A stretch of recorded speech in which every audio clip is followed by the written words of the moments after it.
Hi, I'm Russ with ESBService.com, and I wanted to make a video today and explain on the 10-pin ballast when you're replacing it if you still continue to have issues.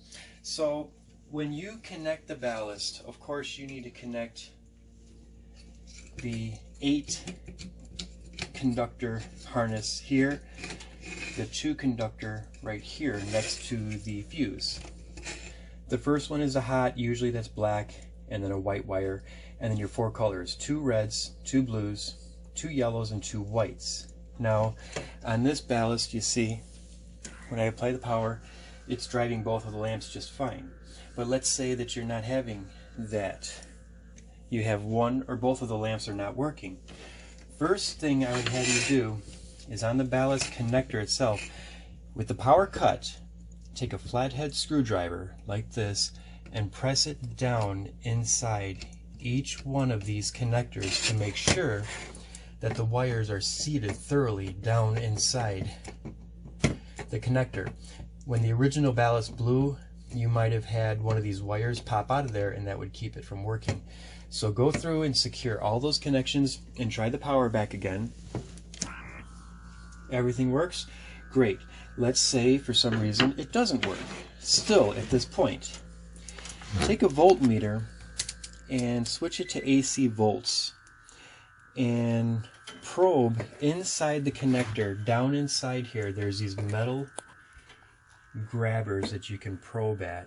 Right here on the top, you can see here we're getting 119, yep, there's our 120 volts. Now that's what you need to have coming up to the ballast across these 2 wires is your 120 volts, and that's of course 120 volt beds. Now if you have a 240 volt bed, you need to have 240 across here, and also, very important, that jumper wire would need to be cut. That jumper wire needs to be cut on the 240 models or left intact like this on the 120 volt models. Lastly, with the power cut,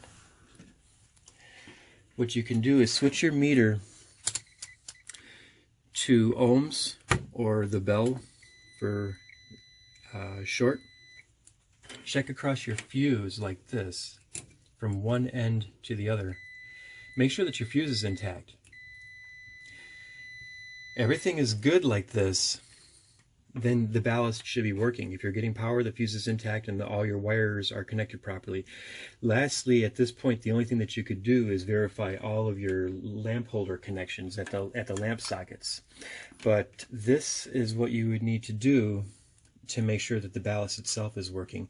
The only other issue that you could possibly have at this point is if this connector was swapped with another adjacent ballast. Say you're thinking that this ballast is driving those 2 lamps, but really it's an adjacent one. So what I'm saying is trace the actual wires back from the lamp holder sockets to the ballast to make sure that that ballast is the one that is indeed driving those lamps.